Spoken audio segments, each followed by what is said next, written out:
Bismillahirrahmanirrahim. Assalamualaikum warahmatullahi wabarakatuh. Alhamdulillah wassalatu wassalamu ala Rasulillah wa ala alihi wa sahbihi wa man wala amma ba'd. Anak-anakku sekalian kelas 9 yang saya cintai, untuk pertemuan kali ini insyaallah kita akan melanjutkan pembahasan kita tentang contoh soal-soal US ya.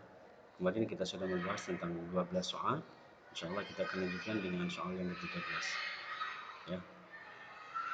Yang pertama yaitu nomor 13. Kalian perhatikan gambar di bawah ini. Oh ya, mohon maaf sebelumnya kita buka dulu dengan membaca basmalah dan doa sebelum belajar. Bismillahirrahmanirrahim.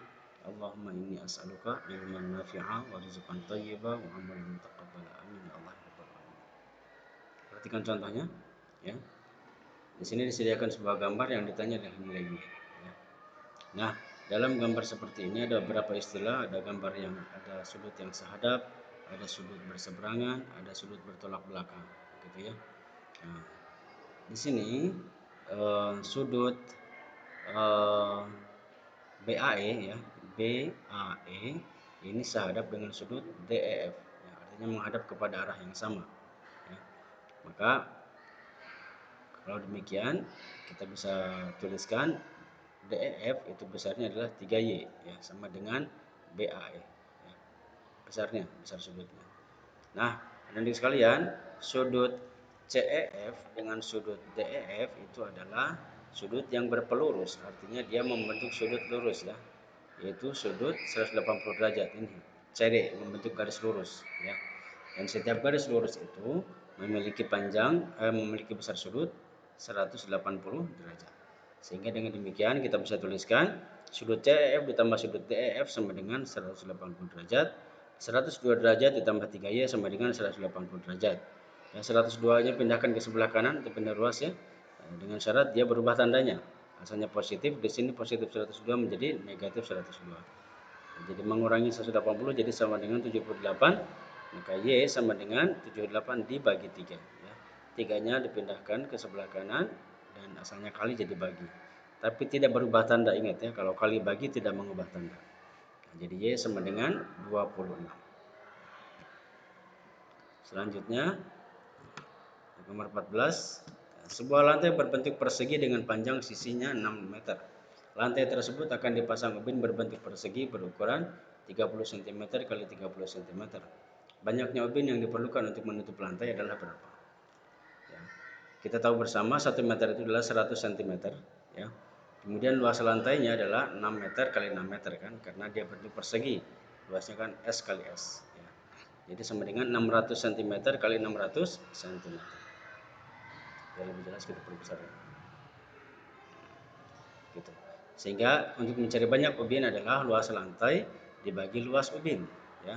600 cm kali 600 cm per 30 cm kali 30 cm. Coret nolnya ya, masing-masing satu atas bawah. Kemudian 60 dibagi 3 itu 20. 60 dibagi 3 juga 20. Sehingga dengan 400. Jadi jawabannya adalah B. 402. Nomor 15. Sebuah foto berbentuk persegi panjang diletakkan di atas selembar karton berukuran 20 cm kali 40 cm. Kurang lebih seperti ini gambarnya. Kemudian di sebelah kiri, kanan dan atas terdapat sisa karton masing-masing 5 cm ya. Di sini ada space kosong ya, 5 5 5. Kiri kanan atas. Jika foto dari karton tersebut sebangun ya, artinya bentuknya sama tapi ukurannya berbeda ya. Maka lebar sisa karton di bawah foto itu adalah berapa? Ini X ya. Space yang di bawah ini berapa? Maka di sini diketahui panjang karton 40 cm, lebar karton 20. Panjang foto, perhatikan panjang foto yang ini adalah berarti 40 dikurangi 5 yang atas dikurangi X yang bawah ya. 40 min 5 min X. Hasilnya jadi 35 min X. Nah, lebar fotonya berarti kan ini 20 dikurangi 5 yang kanan dikurangi 5 yang kiri. Jadi sama dengan 10 cm itu lebar fotonya ya. Maka ketika ditanyakan X, kita jawab caranya adalah gunakan perbandingan. Panjang karton per panjang foto sama dengan lebar karton per lebar foto. Ya. Gitu. 40 per 35 min X sama dengan 20 per 10. 20 per 10-nya kita sederhanakan jadi 2 per 1. Nah, sama-sama kita coret nolnya. Kemudian kita kali silang. 40 kali 1 itu 40. 2 dikali 35 min X sama dengan 2 dalam kurung 35 min X. Kita kalikan ke dalam kurungnya, 2 kali 35 70, 2 kali min X sama dengan min 2X sama dengan 40. 70-nya pindahkan ke kanan ya. Seperti biasa, jika ada di sebelah kiri menemukan ada X, ada yang bukan X, maka yang bukan X-nya itu pindahkan ke sebelahnya, yang di situ ada temannya juga bilangan yang tidak memiliki X ya. Dengan syarat dia harus berubah tanda kalau penjumlahan atau pengurangan ya. Misalnya positif jadi negatif. Jadi di sini sama dengan min 2X sama dengan min 30 ya. Maka X sama dengan min 30 atau negatif 30 per negatif 2. Negatif dibagi negatif positif, 30 dibagi 2 15. Jadi X itu adalah 15 cm. 16 ya. Perhatikan gambar ini, ada sebuah bola tepat berada di dalam tabung sehingga bola menyinggung setiap sisi tabung ya, seperti pada gambar. Jika volume tabungnya 60 cm3, berapakah volume bola katanya ya. Caranya adalah kita lihat volume tabung adalah VR kuadrate kan, rumusnya. Kemudian tinggi tabung itu sama dengan diameter bola ya kan. Tinggi tabung itu sama dengan diameter bola. Sementara diameter adalah 2R ya kan. 2 kali panjang jari-jari. Jadi VR kuadrat dikali 2R. T-nya diganti jadi 2R. Maka kita kalikan hasilnya adalah 2-nya pindahkan ke depan, pi R, kemudian R kuadrat dikali R pangkat 1 berarti ditambahkan pangkatnya. Jadi R pangkat 3. Nah, berarti sekarang kita bagi itu 60 cm3-nya dibagi 2 ya. Jadi PR pangkat 3 sama dengan 30 cm. Gitu. Nah, setelah kita dapatkan PR pangkat 3 ya sama dengan 30 cm, kalian tidak perlu tanya P-nya berapa, apakah 3,14 atau 2/7. R-nya itu berapa panjangnya, tidak perlu ditanya. Karena yang di sini yang kita butuhkan adalah panjang PR pangkat 3 adalah hanya 30. Di sini memang tidak disebutkan di situ di dalam soal. Jadi cukup segini dulu. Baru kita masukkan ke rumusnya, V bola atau volume bola adalah 4/3 PR pangkat 3 kan. Nah, itu 4/3. Nah, PR pangkat 3 itunya kan sudah ditemukan yaitu 30 cm. Maka dibagilah 30 dibagi 3 sama dengan 10 dikali 4 sama dengan 40 cm kubik. Gitu ya. Jadi kalau tidak diketahui dalam soal jangan coba dicari-cari begitu ya, detailnya ini R kuadrat. Memang di sini tidak ada sarana untuk mencarinya. Caranya hanya dengan menggunakan perbandingan seperti ini. Nomor 17, dalam sebuah kotak terdapat 9 kelereng yang diberi nomor 1 sampai dengan 9. Jika diambil sebuah kelereng secara acak, peluang terambilnya kelereng bernomor prima adalah berapa? Ya. Nah, maka caranya adalah lihat, nomor prima itu adalah 2, 3, 5, 7 ya. Karena semuanya sampai 9 kan. Apa itu bilangan prima? Bilangan yang hanya memiliki 2 faktor perkalian, yaitu angka 1 dan dia sendiri. Ya, bilangan itu sendiri. Contoh 2, hanya 1 kali 2, selain daripada itu nggak ada perkalian lagi. Ya, yang bilangan bulat menghasilkan 2. 1 kali 3, 1 kali 5, 1 kali 7. Semuanya hanya 2 saja.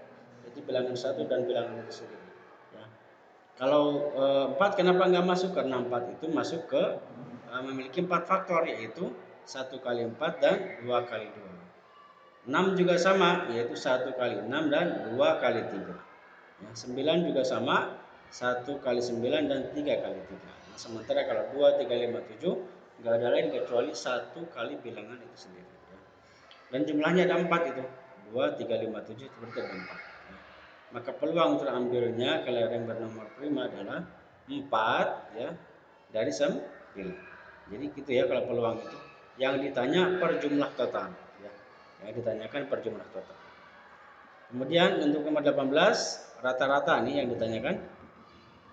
Berat rata-rata dari 12 siswa adalah 55 kg dan berat rata-rata 15 orang lainnya adalah 45. Berat rata-rata dari seluruh kedua kelompok tersebut adalah berapa? Nah, caranya adalah kalikan jumlah dengan bobotnya. 12 kali 55 ditambah 15 kali 45 per jumlah seluruh siswa, yaitu 12 ditambah 15. 660 ditambah 675 per 27. Jadi sama dengan 1335 dibagi 27 sama dengan 49,44. Kita bulatkan menjadi 49. Jawabannya adalah C. Karena di soalnya tidak ada 49,4 berarti dalam jawabannya. Ini yang kita dibulatkan. Kemudian dalam percobaan melempar sebuah dadu, ini tentang peluang lagi ya. Peluang muncul mata dadu faktor dari 6 adalah, mata dadu itu kan 1, 2, 3, 4, 5, 6. Berarti titik sampelnya semuanya ada 6. Ya, ruang sampelnya ada 6. Faktor dari 6 itu adalah 1 kali 6 dan 2 kali 3. Apa itu faktor dari 6? Yaitu perkalian bilangan-bilangan yang menghasilkan 6. Jadi kita dapatkan 1 kali 6 dan 2 kali 3. Berarti ada berapa? Ada 4 angka ya. 1, 2, 3, 4. Ada 4 angka. Maka peluangnya adalah 4 dari 6. Nah, kita sederhanakan sama-sama dibagi 2 jadi 2 per 3. Jawabannya adalah C. Kemudian untuk yang nomor 20. Nilai dari 3 akar 3 dipangkatkan min 2 atau negatif 2. Caranya adalah yang pertama buat pangkatnya itu biar tidak negatif. Gimana caranya? Yaitu dibuat jadi 1 per 3 akar 3 pangkat 2 ya, jadi hilang negatifnya. Nah, setelah itu masing-masing faktor perkalian dipangkatkan. 3 akar 3 itu kan aslinya 3 kali akar 3. Maka 3 dipangkatkan 2, akar 3 pun dipangkatkan 2. Nah, jadi 3 pangkat 2 itu adalah 9 ya. Akar 3 pangkat 2 itu 3. Dari mana? Dari akar 3 kali akar 3 itu sama dengan akar 9. Akar 9 kan 3 ya. Jadi bilangan akar jika dipangkatkan 2 hasilnya kurungnya jadi hilang. Akar jadi hilang. Jadi 9 kali 3 sama dengan 27. Jadi 1 per 27. Nomor 21. Diketahui fungsi fx sama dengan ax plus b. Jika f min 2, f negatif 2 sama dengan negatif 11, f4 itu sama dengan 7, maka nilai f7 berapa? Caranya seperti kita kemarin mencari deret barisan aritmatika ya. Barisan aritmatika ya. Yang perhatikan kalian tuliskan di situ negatif 2 di bawahnya negatif 11, 4 di bawahnya 7. Nah, kemudian jarak dari 2 ke negatif 2 ke 4 itu adalah 6 ya, bukan 2, ingat ya. Jaraknya adalah 6. 11 negatif 11 ke 7 itu adalah 18. Maka 6 kali berapa jadi hasilnya 18? Yaitu kali 3. Setelah kita menemukan kali 3 itu adalah bedanya, berarti bedanya adalah 3 ya. Maka 4 ke 7 itu jaraknya adalah 3. Kita kalikan dengan 3 ya, 3 kali 3 sama dengan 9. Ditambahkan dengan 7 yang sebelumnya itu. Hasilnya jadi 7 tambah 9 sama dengan 16. Jawabannya A. Berikutnya yang nomor 22. Diketahui P, Q adalah penyelesaian dari sistem persamaan linear X plus Y sama dengan 10. Dan X min Y sama dengan 2. Ya. Nilai dari 2P tambah 3Q adalah berapa? Ya. Nah, kalian tuliskan seperti dalam soal X plus Y sama dengan 10 itu persamaan 1, X min Y sama dengan 2 itu persamaan kedua. Kayak kemarin kuncinya ada di Y. Kita mencari X dulu ya. Mencari X itu caranya dari ini. 1 dikali 2, perhatikan. 1 dikali 2 nyilang ya ke bawah. Nyilang ke kanan bawah. 1 dikali 2 dikurangi negatif 1 kali 10. Ya. 1 dikali 2 dikurangi negatif 1 dikali 10. Ya. Per. Dari sini lagi, dari lagi kuncinya dari sini. 1 kali 1 dikurangi ini 1 dikali negatif 1. Ya. Nyilang ya. 1 kali negatif 1. Hasilnya jadi 1 kali 2 itu 2, negatif 1 kali 10 itu kan negatif 10, dikalikan lagi negatif yang di luarnya, jadi plus 10. Per 1 kali 1 itu 1, ini 1 kali negatif 1 kan negatif 1 ya, dikali negatif yang di luar ini, jadi plus. Jadi 1 plus 1. Jadi hasilnya 12 bagi 2 sama dengan 6. Oke, diketahuilah nilai X adalah 6. Nah, maka substitusikan nilai X ini pada persamaan 1. Jadi X yang sudah ditemukan ini kita gantikan ke sini. Ya. Jadi X yang ini diganti dengan 6. 6 tambah Y sama dengan 10. Maka Y sama dengan 10 min 6. Y sama dengan 4. Ya. Karena X itu sama dengan P dan Q itu sama dengan Y. Maka 2P tambah Q berarti sama dengan 2X tambah 3Y kan. Berarti 2 kali 6 ditambah 3 kali 4. Hasilnya adalah 12 ditambah 12 sama dengan 24. Ya. Kemudian nomor 23, ini tentang persamaan garis lurus ya, tentang gradien. Perhatikan persamaan garis berikut. 4Y sama dengan 16X tambah 40, 12Y sama dengan 24X tambah 36, 6Y sama dengan 24X tambah 30, 6Y sama dengan negatif 12X tambah 30 ya. Cara untuk mengetahui garis itu sejajar atau tidak adalah dari gradien.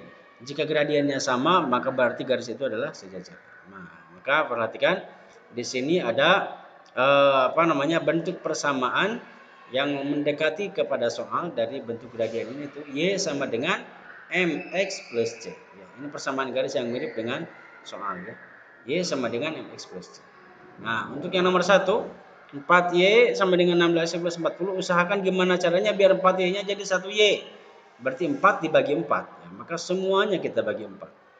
Hasilnya jadi 4Y jadi 4 jadi 1Y, 16X jadi 4X, 40 jadi 10 ya. Maka gradiennya adalah 4. Di sini lihat. Yang namanya M itu adalah lambang dari gradien, dia berdampingan dengan X. Maka di sini ya 4X berarti M-nya itu adalah 4. Itu gradiennya 4. Untuk yang nomor 2, 12Y sama dengan 12X tambah 36. Supaya jadi 1, maka dibagi 12 Y-nya ya. 12 dibagi 12 itu 1, 24 dibagi 12 itu 2, 36 dibagi 12 3. Jadi M-nya sama dengan 2 ya, gradiennya sama dengan 2. Untuk yang nomor 3 itu semuanya dibagi 6 ya, supaya 6Y-nya jadi 1Y. Jadi ditemukanlah Y sama dengan 4X ditambah 5. Jadi gradiennya adalah 4. Yang keempat, 6Y sama dengan negatif 12X tambah 30 sama dibagi 6.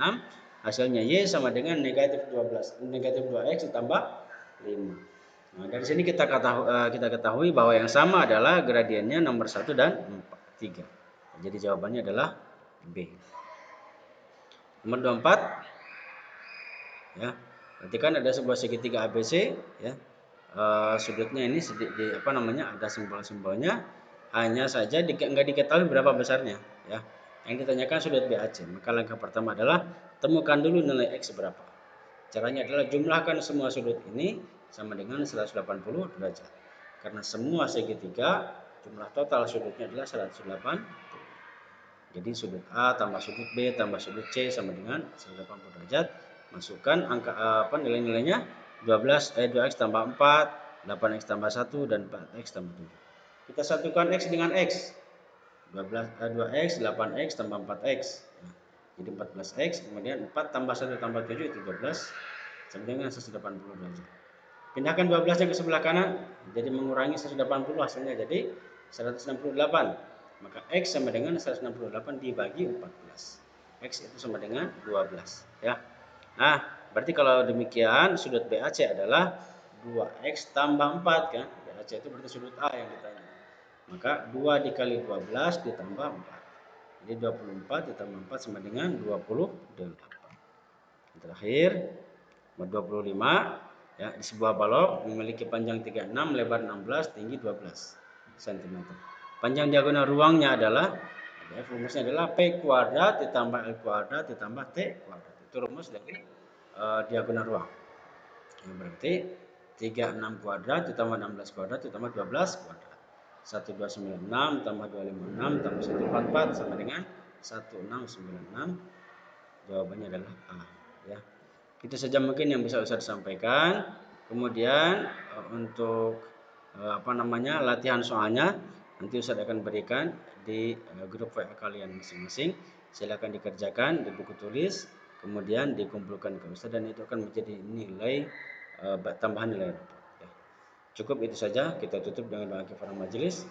Semoga kalian mengerti, dimudahkan dalam pengerjaannya.